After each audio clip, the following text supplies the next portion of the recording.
Hello everyone, welcome to Wordy Tales. Today we're bringing you a story about how discovering your own strengths and practicing with dedication can lead you to success. It's a tale that will remind us that we all have unique talents, and with the right mindset we can excel in anything we set our minds to. Along the way, we'll also learn some new words and how to use them in sentences to improve our English in a fun and simple way. So, stay with us till the end. Once, in a small, peaceful town, there lived a family in a quiet corner of the city. This family had a 12-year-old boy named David, who was in the 6th grade. David was an energetic kid who loved playing outdoors, and his favorite activity was playing soccer. Almost every day, David would head out to the nearby public field, where he honed his soccer skills. One afternoon, after coming home from school, David slumped onto the couch, looking deep in thought. He opened a school book, stared at it for a moment, and then leaned back into the soft cushions with a dissatisfied look on his face. His father, who had just come in from the backyard, noticed this unusual behavior and walked over to his son. Sitting beside David, he asked what was bothering him. David explained that he had received a poor grade in math, but that wasn't what was truly upsetting him. He shared that his close friend and neighbor Matt always seemed to score high in math. No matter how hard David tried, he just couldn't seem to do as well.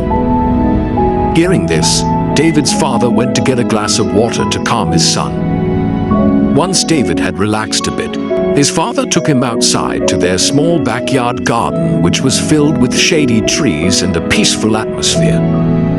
David, his father began, I want you to understand 3 important lessons from what happened today. These are lessons that will guide you as you grow older. David, who deeply respected his father, was a bit confused but intrigued. Can you explain those lessons, Dad? He asked. You will learn each lesson one by one through a challenge I will give you, his father replied with a gentle smile. After a brief pause, his father continued, For the first lesson, I want you to invite Matt to play soccer with you tomorrow. David nodded, eager to find out what lesson his father had in mind. The next morning, the weather was bright and welcoming, and David went to school with his usual excitement. That afternoon, after school, he invited Matt to join him for a soccer game at the nearby field. As usual, David, who played soccer almost every day, dominated the match. He scored 3 goals, leading his team to a big victory. Meanwhile, Matt, who wasn't very familiar with soccer, struggled. He often lost the ball and made several mistakes. Despite this, everyone who played that day had a great time. Afterward, David cleaned up and hurried to meet his father in the backyard.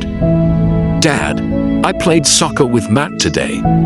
What's the first lesson you want to teach me? His father smiled knowingly and said, Tell me how the game went. David described everything, from his 3 goals to how Matt wasn't very good at soccer. His father nodded and said, Look at this, David. Matt may not be good at soccer, but he's great at math. Just like how you might struggle with math but excel at soccer. We're all different, and that's okay. We each have our own strengths and passions. David felt a wave of understanding wash over him. He realized that people are different and don't have to be the same. But, curious as always, he immediately asked about the second lesson. For the second lesson, his father said, I want you to pay close attention to Matt tomorrow at school.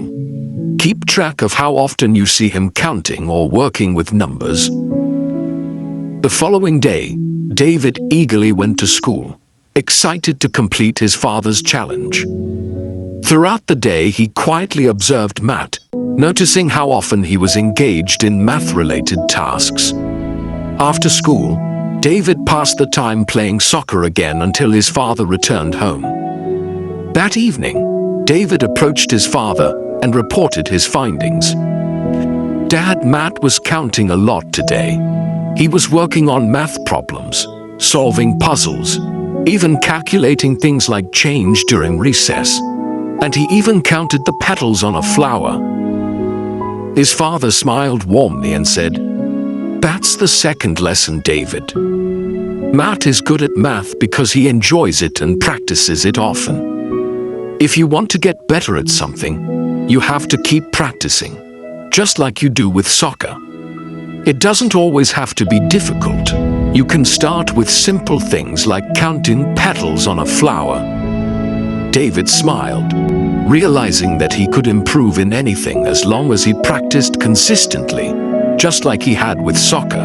Without waiting, David eagerly asked about the third and final lesson. His father thought for a moment and said, "For the last lesson, I want you to think about how much better Matt is at math compared to you."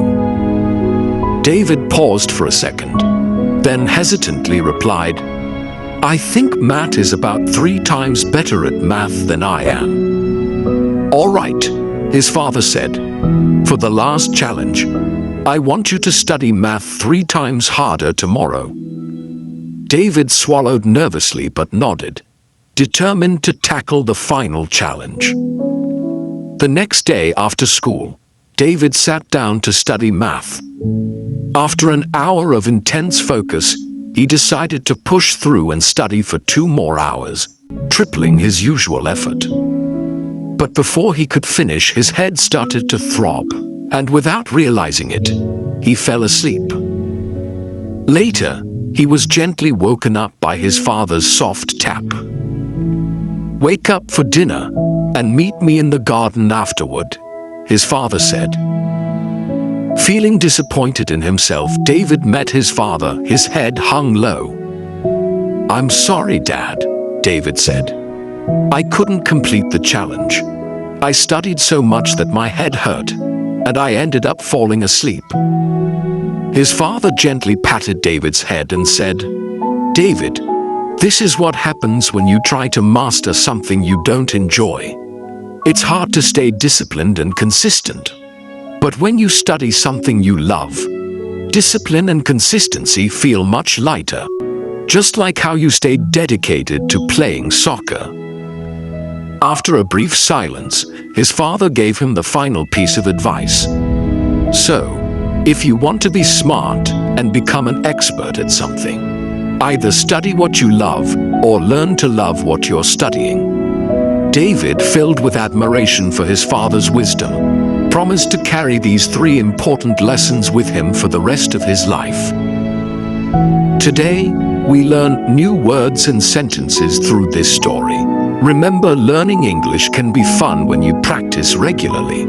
So keep listening, learning, and growing. Make sure to like, comment, and share how this story helped you improve your English. Thank you for watching, and I'll see you in the next story where we'll continue learning together.